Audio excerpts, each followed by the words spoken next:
Mm.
Hi, Greg.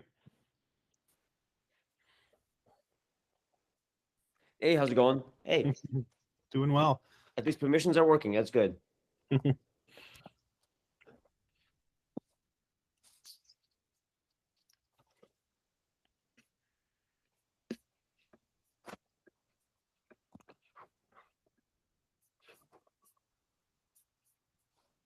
So you're streaming this live to YouTube today, huh? Yes, let's see how that goes. I did discover oh crap. Ooh, interesting. I can hear myself on YouTube. I probably should stop that. Yes, okay, this might work.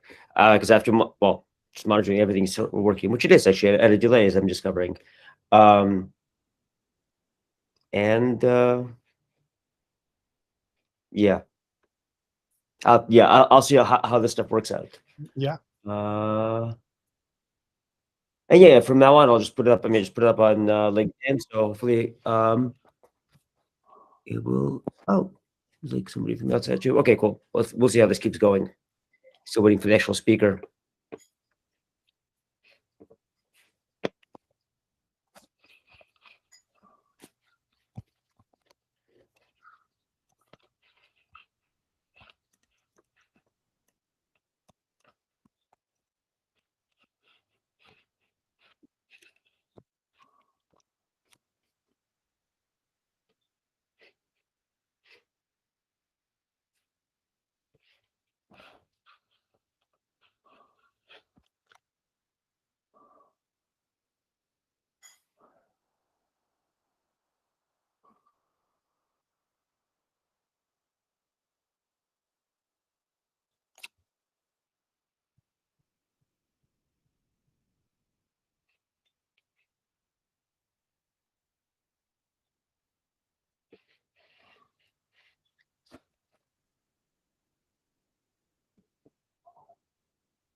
Cool.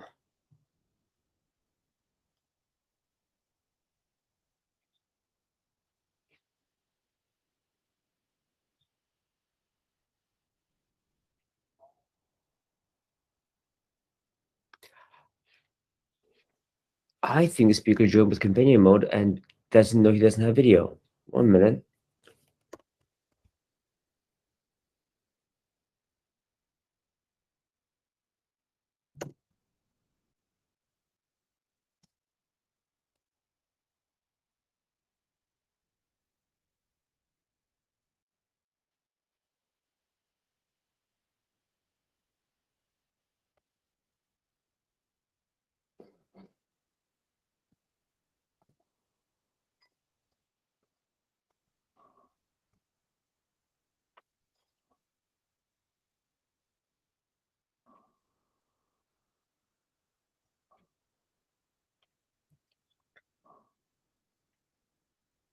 Oh, he probably will see the note. Oh, okay, I think you just noticed this.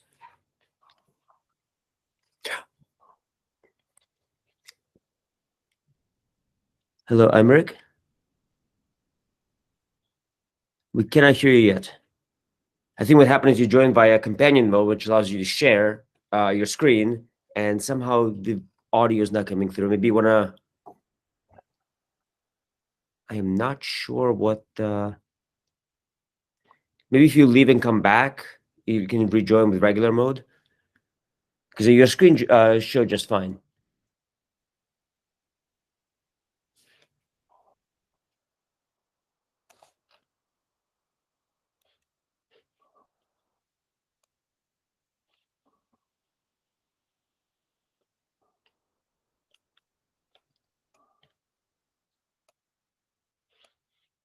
Cool. We can see your screen. The only thing is audio.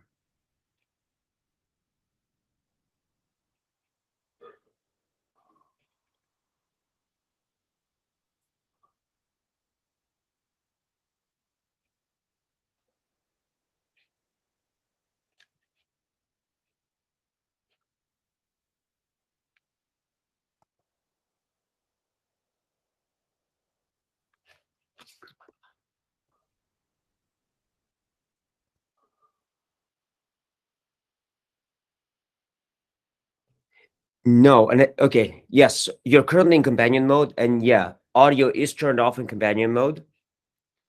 So if you log out and log back in, it should work.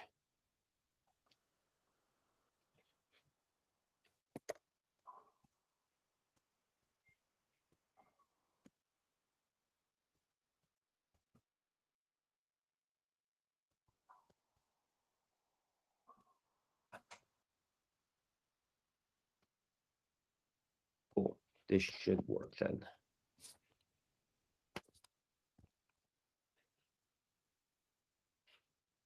Oh, cool. Now I see a microphone, so it is possible. Okay. Well, but yeah. Good morning. Yes. Perfect. Okay, cool. Yeah, I logged in as a presenter mode, which apparently kicks me out of every option. Yeah, it's literally there so you can present your slides, and somehow you turn And on your that's- video with that, which I didn't know was possible. Okay, that's fine. Very good. All right, cool. So yeah, then yeah, if you share your slides, I'll start the recording. Very good.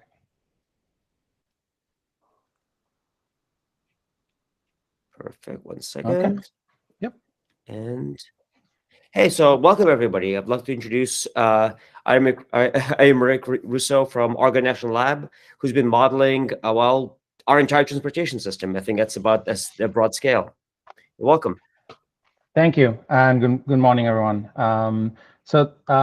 Last November, we discussed transportation decarbonization, focusing on technologies that impact individual vehicles. Today, what we're going to be discussing is larger scope, right? Looking at the entire transportation system.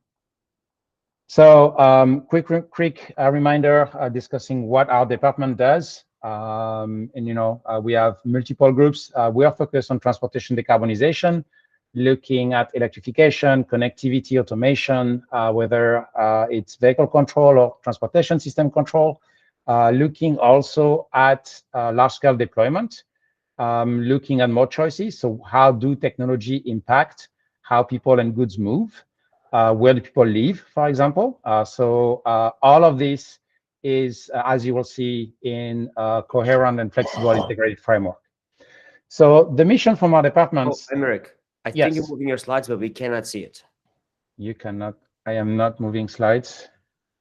Now we can see that. If you just zoom in, then it should be fine. Okay, sorry about that. Okay. Perfect. Yeah. Our mission is to look at transportation decarbonization at the system level. And so the way we're looking at this is better vehicle. So looking at electrification, control, lightweighting. Now these vehicles are getting smarter, right? So we have now vehicle-to-vehicle connectivity. You can buy some vehicles, you press a button on the highway, the vehicle drives by itself, moving to cities right now. And now the roads are getting smarter as well. The infrastructures and traffic light signals being connected. So there is a lot of information around that makes the system, potentially more efficient. But when you're looking at it at the entire urban area, right, the travelers are getting smarter. So the way people moves and good moves now is very different than 5 or 10 years ago. So because of the penetration of technologies, we can expect that people and goods movement in 10 years, 15 years will be very different as well. So this is, our entire focus. We've developed a series of system simulation tools. Some developed internally at the vehicle and smarter vehicle, or POLARIS. Some that we're using from, the third-party vendors like PTVVC or Emson. So when we're looking at the end-to-end system simulation, right, when we want to look at, and as is the focus of today, when we want to look at how people and goods move over a very large metropolitan area, think about 100 mile by 100 mile, 3 to 4, 5 or more million people moving and goods, lots of vehicles, lots of traffic lights, lots of roads, lots of buildings, lots of different reasons why people move. That is a pretty big task. Now, we just don't want to understand how people move and how goods move, but what is the impact on traffic flow? What is the impact on energy, on emissions, on greenhouse gases? How can we, for example, use energy efficient routing throughout the system? What does that do, right? If everybody does it at the same time, who's being penalized? Under which condition do we have an optimum system versus a local minimum? So over the last, probably 2+ decades, we've been developing this series of tools. And so again, last November, we discussed the vehicle side on including connectivity and automation. Today, I will discuss the metropolitan area transportation system. So what is POLARIS? At a high level, POLARIS is an agent-based transportation system. So what it means is that everything in the system simulation is an agent. People are agents. Vehicles are agents. Traffic lights, sections of roads, buildings, anything and everything is an agent, and the agents interact with each other. That means that, for example, if it's early in the morning, you would potentially thinking of going to work, but you've got some information that say there is an accident on the highway. Well, maybe you're delaying and you'll still go to work later. Maybe you're not going to work anymore. You work from home, or maybe you won't take your car and you'll take transit. So everything that affects behavior is one of the key critical components of POLARIS. So some background information. POLARIS was initially funded by FHWA, I think like about 10 to 15 years ago, and has been going through significant developments over the last 7 to 8 years under DOE Smart Mobility Program funding. And the idea behind here is how can we make current modes more efficient? So if I'm driving in a vehicle, how can we make traffic flow better, congestion less? But also at the same time, how can I improve the overall system by taking some vehicles off the road? So increasing, for example, transit ridership. How do we incentivize maybe multimodal travel where people will take Uber or Lyft, like a ride hail, or they'll take micromobility devices to go to transit. So a lot of this is integrated into, again, a single coherent platform. A lot of the similar tools have multiple bits and pieces, which means that they are very computationally intensive. I'm not saying POLARIS is not, but it is a lot less than any other software that is looking at entire transportation system. Another piece of it is we're including urban science. So, and how technology impacts how people use their vehicle, but also where do they live. So for example, I gave you mentioned that adaptive cruise control is becoming more and more mainstream on latest production vehicle. You go on the highway, you press a button, car drives itself.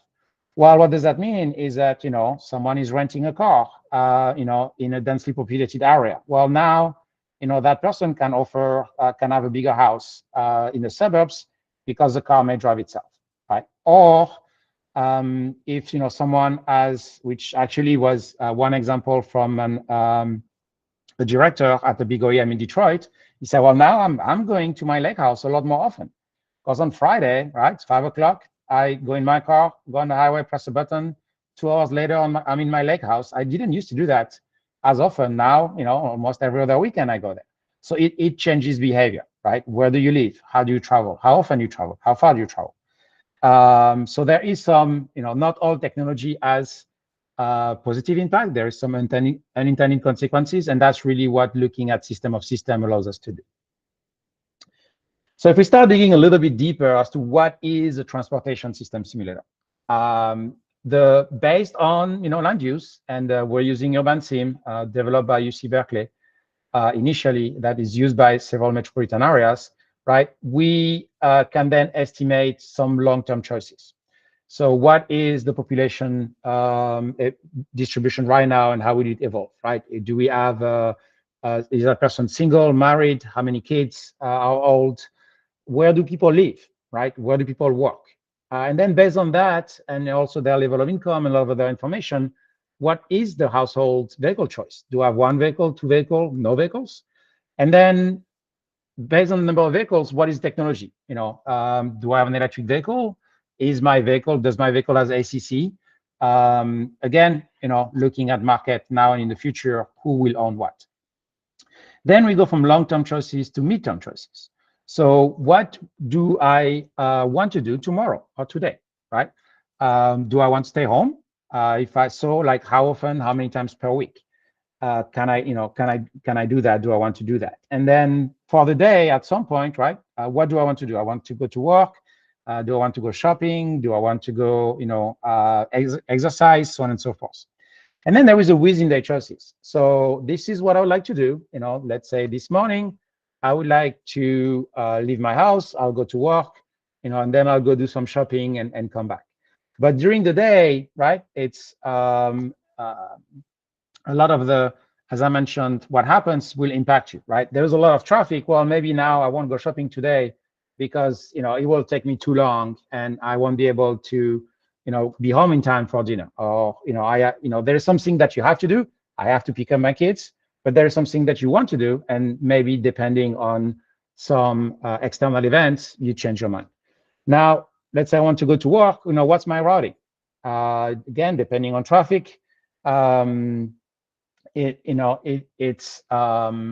may take the highway, or we may take some small roads. We may take a combination of them, and then obviously this is all impacting everything, right?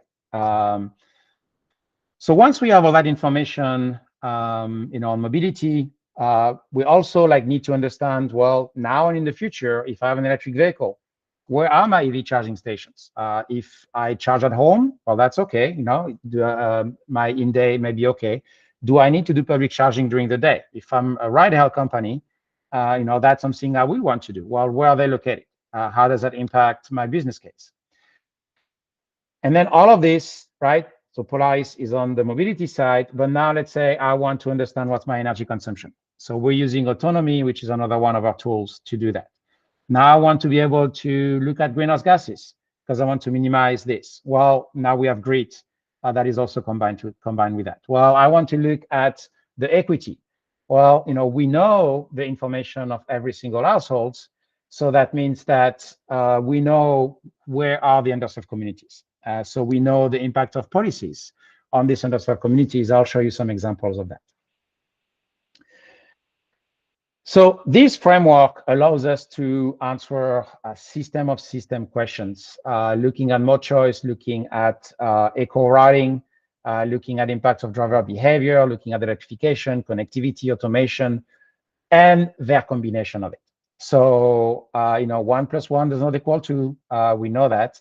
It is in some cases, but it is actually probably an exception more than the rule, because when we're looking at making the system more efficient, a lot of the technologies and policies will address the same type of inefficiencies.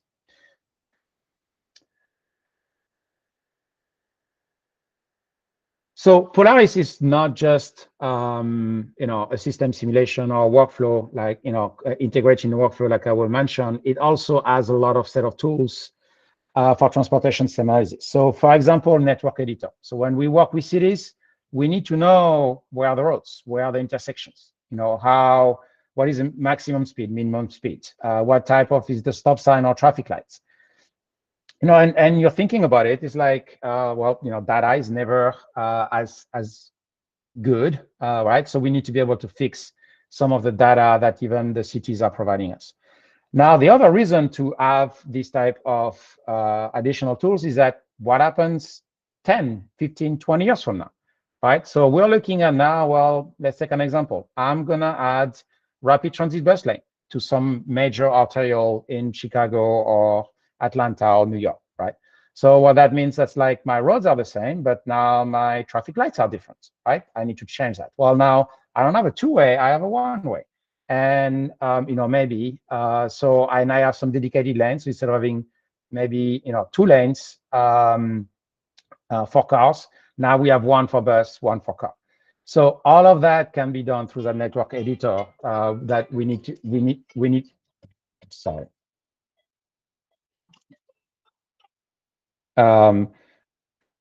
So we need to be able to have all of that flexibility included.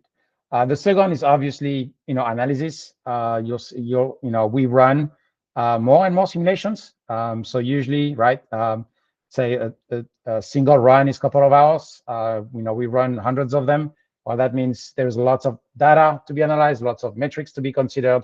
That means the post-processing also need to be developed for that. So the next step is what inputs do we need, right? We have models for 7 to 8 large metropolitan area in the US. We are developing new ones, working with local partners. What does it take? It takes a lot of inputs because we want to make sure that we properly represent specific metropolitan area. That means we need inputs for population, vehicles, and land use here. Right. So where do people live? What is their employment? A lot of census data that is going in there. We also need to understand where are the different buildings. So are we? Is that a school? Is that a hospital? Is that a large factory? Or is that a single house? How big are they? Right? How many people can be in there? Do you have a garage? So on and so forth. And then how do people travel? So that's where a lot of the behavior, is important. And we use a lot of survey data, going from A to B, how do people route? Who is driving alone in their car? Who's, driving with someone else? What are the different commuting patterns? Who can work from home and who cannot? And if people work from home, when do they actually do it? And how often do they do it? Why? On a specific days, they stay at home and one specific day they drive. Is that the weather? Is that just Monday, Friday? You stay home and Tuesday, Wednesday, Thursday, you go to work. What are the vehicle distribution? Who owns what vehicle, what age, right? We want to look at the impacts of energy and greenhouse gases. That means we need to understand today's vehicle fleet and its distribution, not just powertrain, but also age. Then there is a lot of inputs on the network. Looking at my transit network. So that's looking at Chicago, for example. Here, there's multiple transit agencies. How are they connected? What is the frequencies? How many buses do I have when? How do they change on the days during and on the weekends? Where are my traffic signals? Who's controlling them? Are they connected or not? Are they coordinated or not? Some of the traffic signals in Chicago are from the 70s, believe it or not. They are tuned by hand once in a while. But now more and more, we see a lot of connected signals being deployed on some key areas. Well, which area are the most impactful to deploy these connected vehicles, connected signals, sorry. Are the connected signals connected with some vehicles, for example, on the rapid transit bus lane? If so, how many buses and how many signals do we have? What happens if we go from 100 to, let's say right now we're at 14% in Chicago. How it happens if we go to 50 or 100%? Where are the taxis and ride hail connect? Where are the pickup and drop off? How many do we have? Where are the charging stations? Where are the parking? And you can go on and on and on, right? We need to represent the system beginning to end. Then the last piece of this. Yes. There's a lot of information here, and how well, it looks extremely expensive to collect, and it requires a lot of detail. So I can see it, like you're showing us Chicago, which has an excellent transit authority with, like, and some cities are very good at this. Most, I imagine, are resource constrained, especially, let's say, outside the US. Mm-hmm. So what do you do about it? Yeah, so I would say first of all, for any model we develop for a specific city, we work with local organizations. So that's we rely extensively on MPOs, Metropolitan Planning Organizations, to provide us with the data we're looking at here, right? Every city in the US that is more than 50,000 people has to have, to some extent, some data being collected to look at their overall transportation system analysis. They do not have, like, some of the behavior or some of the computational efficiency or some of the capabilities we have in Polaris. But when we go to, I'll pick an example, right? Right now we've been working on developing the model for Seattle. What we do is we work with local partners, in that case, the University of Washington, and local entities that have the data. So Seattle NPO is providing us with all, like, I would say 80 or 90% of the data you're looking at here. The NPO will provide it to us. All the network, that's provided by the NPO. Traffic controls, the transit network data, That's GTFS. That's publicly available. We do have on the buildings, we acquire a license that has all the information on all the buildings in the US. So we can get it from there. The vehicle information, again, we have a license with all the distribution of the vehicles on any cities or metropolitan area in the US. So, we can have, I would say, a working model probably right now within 3 to 4 months on a new city, pending that we have a good collaboration with local partners. Now, your point is what happens overseas. Overseas is a little bit different, but again, a lot of the model we've developed, so we developed a model, we're developing right now a model for Sydney in Australia. We started to work with Seoul in Korea, Beijing, China, and also looking at some cities in Europe. It's all about finding a local partner that has connections for data access. The data is what we've seen in most cases available. Now, maybe not in some countries, that's like the third pot. But to a great extent, a lot of the data is available as long as you know where to find it. And the key is having local connections, with, let's say, University of Washington. We work with transportation research experts over there that have long-term relationship with local MPOs. So they trust them, they share the data, and we can pretty quickly develop a model. So it is not it's not as expensive as one might think, especially once you develop a process to integrate publicly available data and combining that with some data that can be acquired via licensing. Okay, and then how do you know if it's wrong? I'm thinking like the Yep. less difficult ones, like this road is rated at 35 miles an hour, but even without traffic, it's garbage asphalt, so nobody goes 35 miles an hour.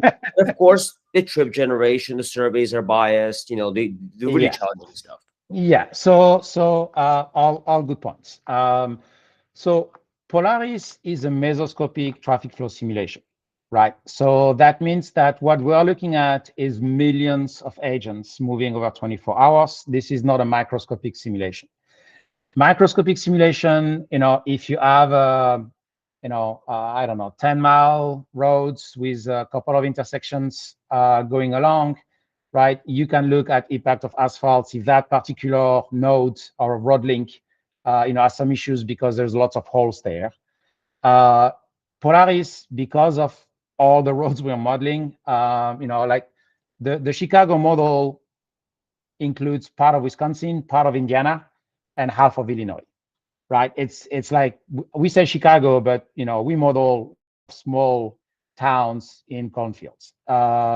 So we will not validate, and that's not the goal. We will not validate, a particular section of the road as a couple of potholes, and people know about it and they're driving around it. That is not something we would consider in Polaris. What we would consider is making sure that our congestion and traffic flow on an average day is consistent with some of the data the city is providing and other partners are providing. So in that case here, the city is providing us, Chicago DOT is providing us with a lot of information on from traffic light signals on vehicle speeds across many arterials. And so we're using this to have a representative average speed per link throughout the day, right? So what happens in the morning during rush hour, what happens during the day, what happens at night, and make sure that we have, on average, let's say in Chicago Central Business District versus West Side or North Side versus the suburbs, that we actually do have representative average speed throughout the day across the network, not validating single individual nodes between two stop signs or between two traffic lights, if that makes sense. That makes sense. Yeah, thank you. Okay. So the way I think about it sometimes like a mesoscopic traffic flow model versus micro simulation. Right here we're modeling water going through a pipe, where the micro simulation will be droplets, one at a time in a very teeny tiny area, right? So we are looking to some extent at individual vehicle behavior on the traffic flow, but to greater extent, the overall traffic flow is what we're looking at, not the individual vehicle behavior, because that would be macro sim. And the last set of inputs is on the transportation system control, right? So more and more what we see centralized control, let's say on the highway, when there is an accident, you make closer lanes, you tell everybody, go on the left lane. When also you're on the highway, sometimes there is some information that there is an accident ahead, maybe 10 miles from now, and some people will be like, okay, I'll take the next exit because, I want to avoid traffic. Some people say, no, I'll stay and I'll, stop because I think it's better for me. So anything that is related to overall transportation system control and management is also what something Polaris includes. So when we are looking at Polaris use cases, our 4 main use cases, and again, growing, but our 4 main ones are Chicago, Atlanta, Detroit, and Austin. We work very closely with local planning agencies. And one of the reasons why we do that is when we look at the impact of technologies, because every city is different, the impact of every technology or policy is different. So when we run scenarios, we run the same scenarios across all cities. So we understand the pro and cons, or what technology or policy makes more sense, where and why. We've also I've done a lot of detail work in Ann Arbor because of, they were very active on connectivity and automation, working at Illinois, Beijing, Sydney, and as I mentioned, working on multiple additional ones, so Seattle, Washington, New York, Los Angeles, and I'm sure I'm forgetting a couple of other ones. And in every case, we do work with local partners to implement data and to develop and validate the models. So that wasn't Polaris, right? So Polaris allows us to consider mobility. Now, when we're looking at impact of technology and policies, mobility, vehicle miles travel, vehicle hourly travels, is just one of many metrics. We also want to look at energy. We want to look at greenhouse gases. We want to look at a lot of other metrics. So in order to be able to do that, we've actually integrated Polaris as part of a complete smart mobility workflow, including like autonomy for energy consumption, which is one of the tools I discussed in November, GRIT for greenhouse gases, which I believe this group had a presentation in December, into a coherent workflow. So what it means is that now we can look at different scenarios: electrification, connectivity, automation, land use, fleet composition, with different policies, different goods movements, different demands, let's say, both on the passenger travel, but also on the freight travel, and all integrated into a current workflow. That means that when we're looking at the impact of technology and our policies, we are looking at all metrics at once. So how is that Polaris workflow unit? So a couple of unique aspects are related to Polaris itself. It is a full feature activity-based model, right? That includes freight shipments and local deliveries all in once. We have the supply and demands that are fully integrated. It's not a back and forth, it's fully integrated. So integrated demand, network assignments, and traffic flow. We have high fidelity vehicle energy consumption model. A lot of these tools usually say, I have an average vehicle energy consumption of, let's say, X kilowatt hour per mile for electricity. This is not what we have. We actually simulate many different cars, small, big, medium, old, new, that allows us to have really good energy consumption estimation. We model charging network, including queuing.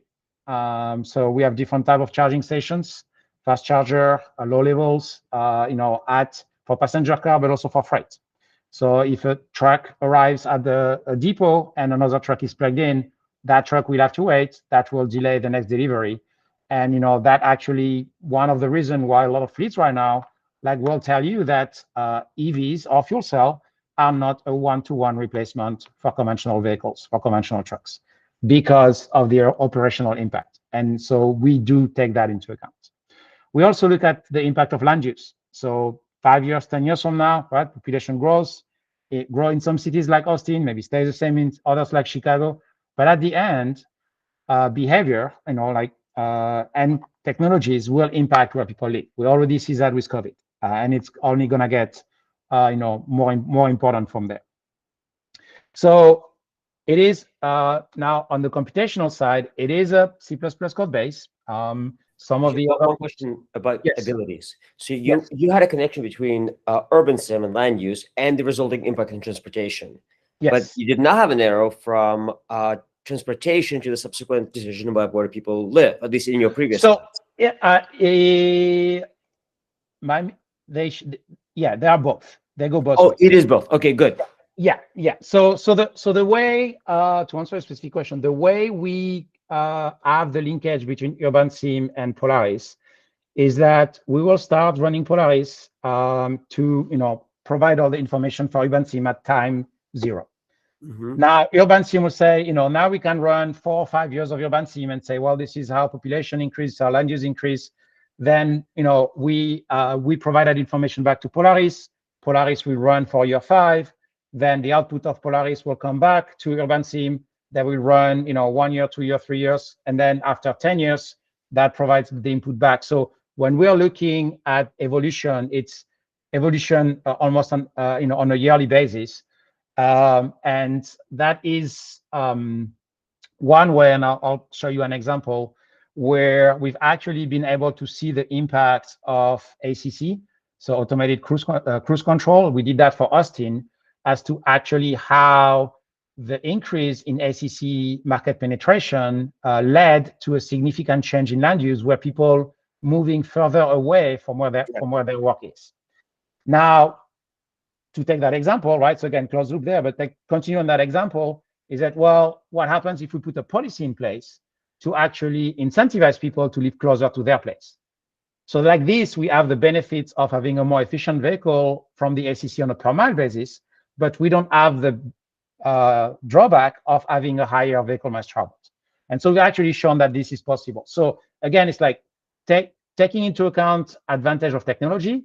I have a vehicle that is more efficient on a per mile basis, but at the same time implemented policies to mitigate some of the potential negative effect, which in that case would be like, instead of living 20 miles away from work, I'm going to live 40 miles away from work. Right, makes sense. Okay.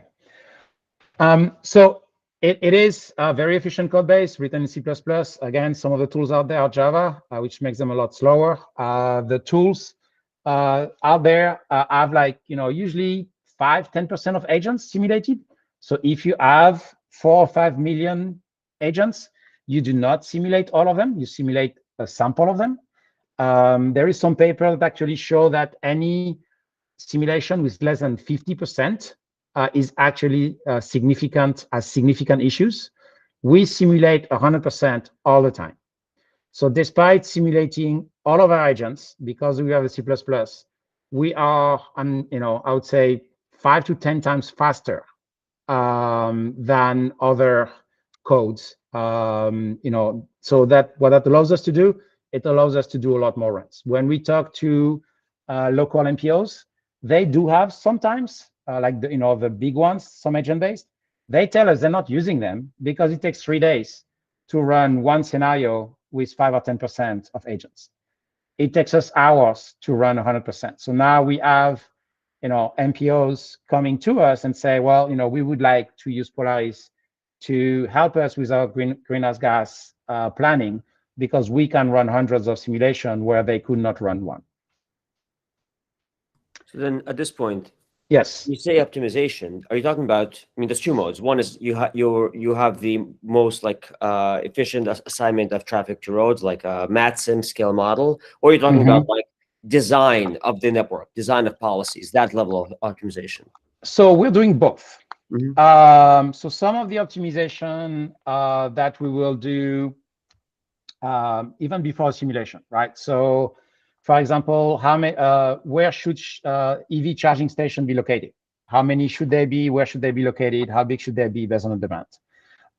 If we have some freight that needs to be delivered tomorrow, and we know that a specific depot has a specific number of trucks with a specific number of packages, what is the most efficient way to deliver these goods. So these are optimization we would do prior to the simulation. Now, there are some optimization that we do during the simulation. And, eco routing, for example, would be one of them. One of the main challenges with some of the eco routing processes right now, and I'll not even say algorithms, but processes, is that the energy estimation during this optimization is very poor, in my opinion. And my background, I've been doing vehicle system simulation for my entire career. And a lot of them are overly simplified because of computational issues. And as a result, the, I would say, uncertainties introduced by these energy consumption models is too large for them to be trusted. And I'm happy to be proven wrong. So what we've done over the last, I would say, 3 years is develop some machine learning model that are dedicated to energy consumption estimation specifically for eco routing. And so that is trained on tens of thousands of high fidelity energy consumption models. We have a pretty good model right now. We're not there yet, but I believe that level of fidelity, I'm convinced that level of fidelity is required to have a good estimation of the impact of energy consumption from routing. 1 or 2% gain from an eco routing algorithm, to me, is within the noise, especially with the models being used right now. And then optimization of whole policies, it sounds like you could do many runs, like efficiently. Oh, yeah, yes, exactly. So we've looked at one study on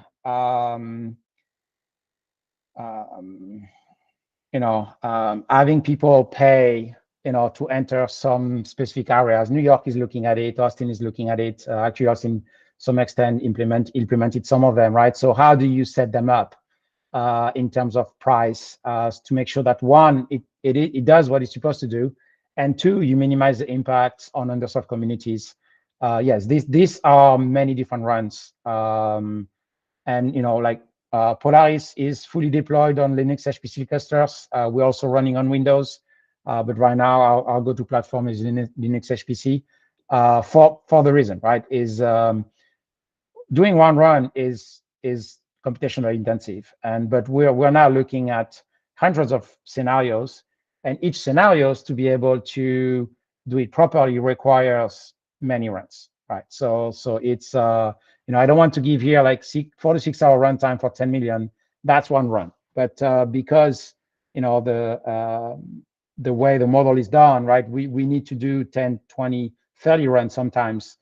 So we have a good understanding of what the impact of a single scenario is, just because it is stochastic. Thank you. Makes sense. Okay. Let me go through some examples of studies, so you have an idea of what we've been using the workflow and the tools for. So the first one is looking at transit optimization. What we did here is we worked with CTA, so Chicago Transit Authority, as well as others, and look at the impact of increasing bus frequencies, as well as adding new bus rapid transit lane to increase transit experience, and as a consequence of it, increase transit ridership. So, and the idea here is, how do we get the most bang for our money? So we have in the bottom, like the change in operational cost versus a change in ridership, looking at some optimization. So this, is one way to increase transit ridership.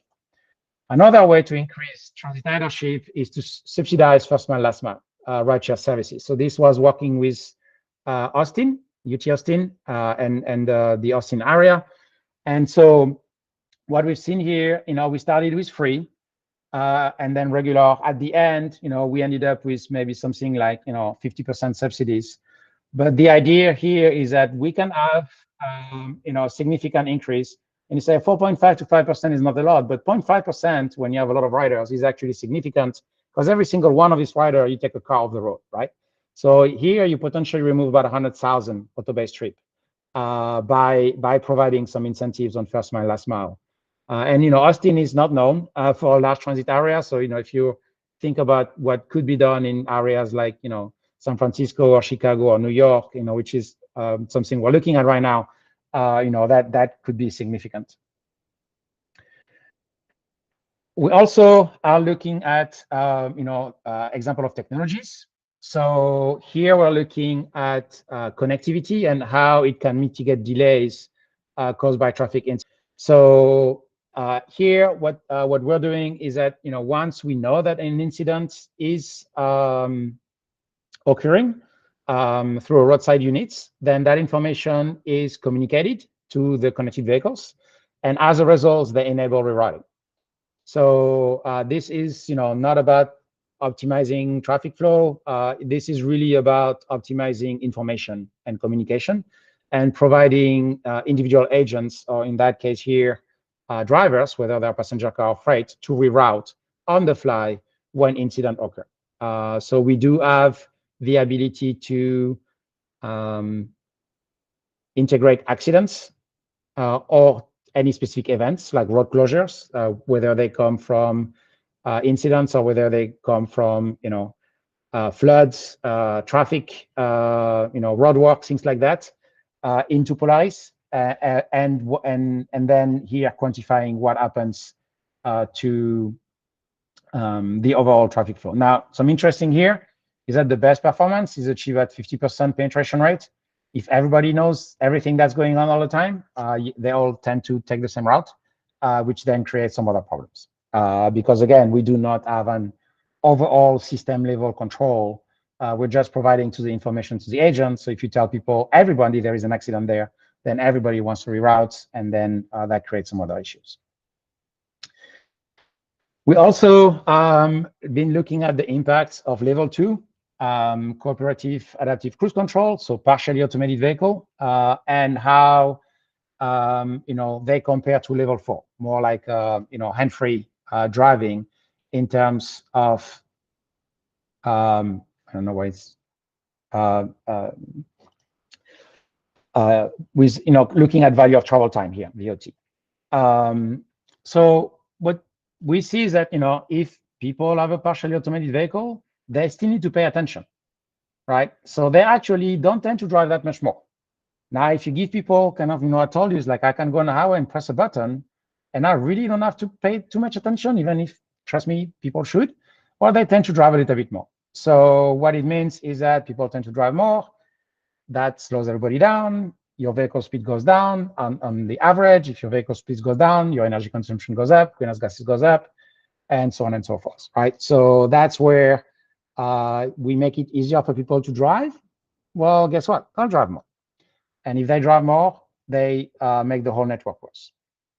So let me ask you about that one. Yeah. Automated vehicles can, in principle, I guess, work with each other, but it sounds like you're not including that.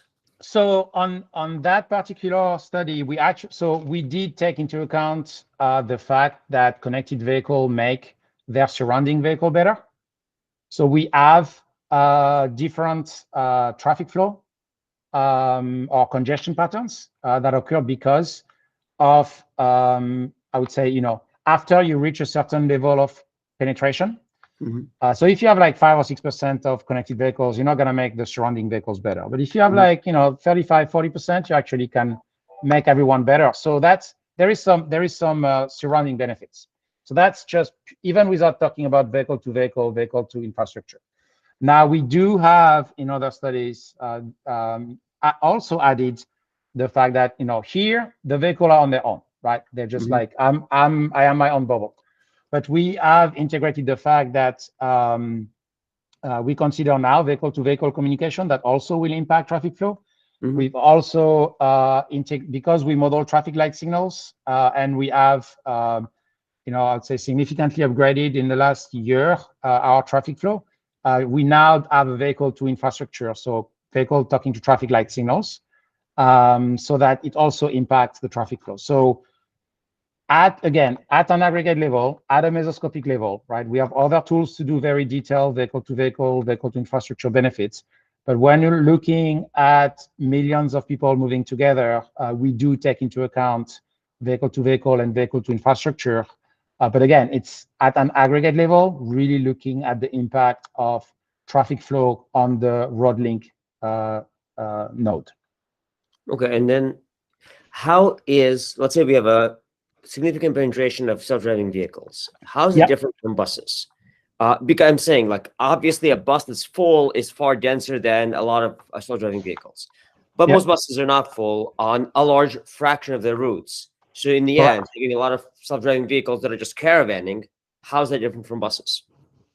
So we did a study, I'd say 2 or 3 years ago on driverless vehicles. We have not, so our sponsor DOE right now, maybe background before I come back.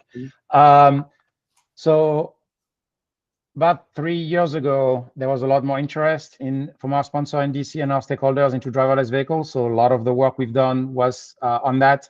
Over the last 2-3 years, we focused a lot more on near term, i.e. 10-15 years. So a lot of what we've been doing is partial automation and with connectivity.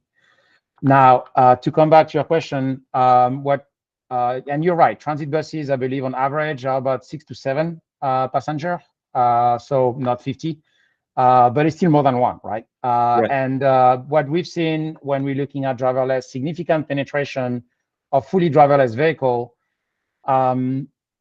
that unless you have a really good optimized system, you end up in a very precarious solution where you have a lot of empty miles, significant amount of empty miles that are generated by the driverless vehicle.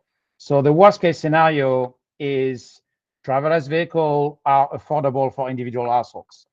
That means that, let's say you have 2 people in the households that own one driverless vehicle and they have a kid, right? So in the morning, you'll have your driverless vehicle drive your kid to school and come back to the house, because then it has to take you to go to work, and then you come back to the house because then you have to take your spouse, let's say that, works from home now, but at some point wants to go to grocery store, and then it comes back to the house. And then the vehicle, has to drive empty and pick up your kid from school, drive it to the house. And then the vehicle has to leave empty and pick up me at work and come back to that. So you have a lot of empty miles. That's like literally worst case scenario. Driverless vehicles are affordable. If driverless vehicles are not affordable and are expensive and people want to share them, well, then you need to have really good optimization to actually be efficient. And there's many reasons for that, but the primary one, in addition to empty miles, which still remain important, is the fact that the electrical consumption required by the computation within the vehicles, signals, sensors, GPUs, so on and so forth, is significant. Right now, my understanding from what we hear from the OEMs, it is about a 3 to 4 kilowatts. So just to give you an idea, an average mid-size car vehicle driving in a city needs 7 kilowatts. So you're adding 4 to 7. And air conditioning is about 800 watt to 1 kilowatt. Again, 4 air conditionings running all the time. Now, there's a possibility that in 10 years from now, this 4 kilowatt become much smaller. And, it's just, it's how much. And again, people are talking about 750, 800 watts constant load. That is a significant load. That's 10%. So you have to be at least 10 to 20% more efficient using these vehicles so that you are zero, right? Compare an energy consumption compared to a vehicle.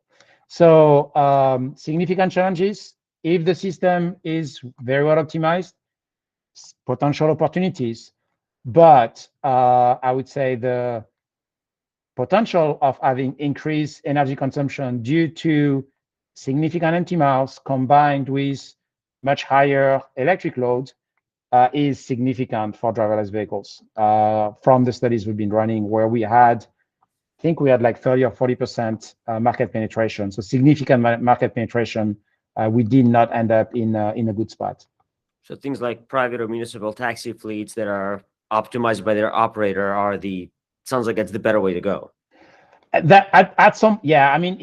you have driverless, I think we need to move away from personal ownership. to have any chance to reach some of the targets in terms of energy and efficiency. Okay, makes sense. Thank you. So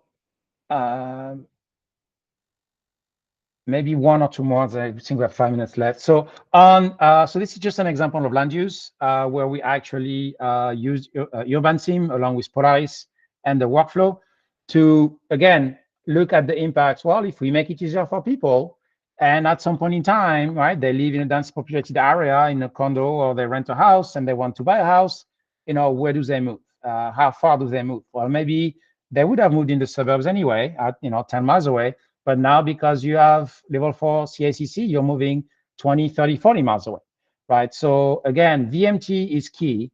You decrease congestion, people will drive more.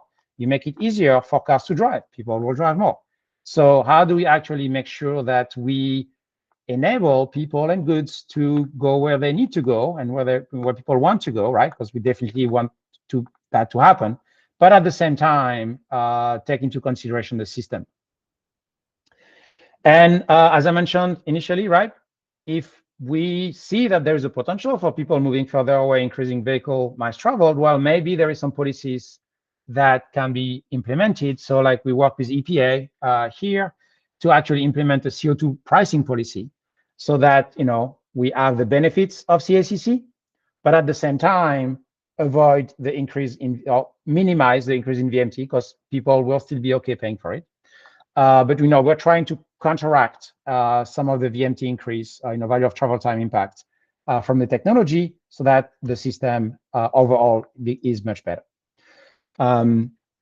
Equity is, major focus, has been, and is even more now.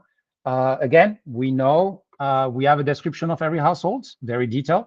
How many people, where do they live, where do they work, what's their income, gender, age, again, based on the statistical representation of census data. That allows us to look at the impact of policy. Like here, we're looking at change in travel cost per $1,000 income if road pricing was to be implemented in different cities, looking at Chicago here and Detroit. So Chicago, right, west side here of the city, is, underserved community. So, we see that it actually would have a significant negative impact on that part of area. Same thing, south side. Not a lot of impact on the north side. Again, this is where affluent communities are. I was saying, I guess, last slide, and again, there's more examples, and there, I'll share a presentation. We obviously are looking at vehicle electrification, including charging station location. A lot of the tools right now looking at EVSE are looking at average. We actually know where parking lots are. We know where depots are. So we have very detailed information where we can say this is not just where the charging station need to be based on how people drive in that particular roads or that particular zip codes, but this is where potential public charging stations could be located, parking lots, grocery stores, so on and so forth. So again, a lot more granularity because we know we have a lot more information on the system itself. So I'll stop here. If you have any questions, we have a couple of minutes left. We'll share the presentation.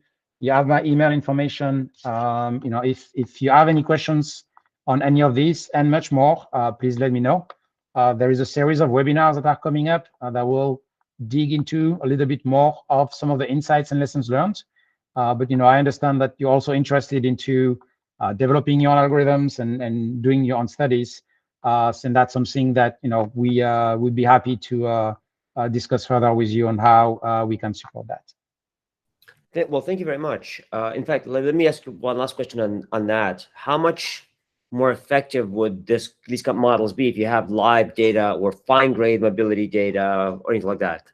Yeah, so we've started a couple of projects to look at how live data could be implemented. And so there is two usage for the tool, right? The one is like, what can we do today to improve today's technology? and live data would be very helpful to make sure we can have that. Let's say, because then you could feed that into some logic to, directly impact some decisions in a traffic flow, traffic signal management center, for example. Now, a lot of what we do is like what happens 10 years from now, 15 years from now, 20 years from now, if policies are in place and I have a lot of electric vehicle and I have a lot more, freight deliveries and a lot more people stay home and well, in that case, right, so a lot of our use cases are like 2030, 2040, 2050. So that's where a lot of our focus is, because that's what our sponsor is, DOE or Right. DOT, right? So they're looking at long. Now, if you're looking to MPOs and local DOTs, yes, they're interested into, can I put in my data now? Because that helps me make decision now. Right. It makes it, So, yeah, different stakeholders, but yeah, it's definitely, I don't think you'll ever hear any one of us on the calls like say that is bad. It's just different usage. Yeah, got it. Well, yeah, thank you very much. That's fantastic. All right, thank you so much. Have a great day. You too. Bye.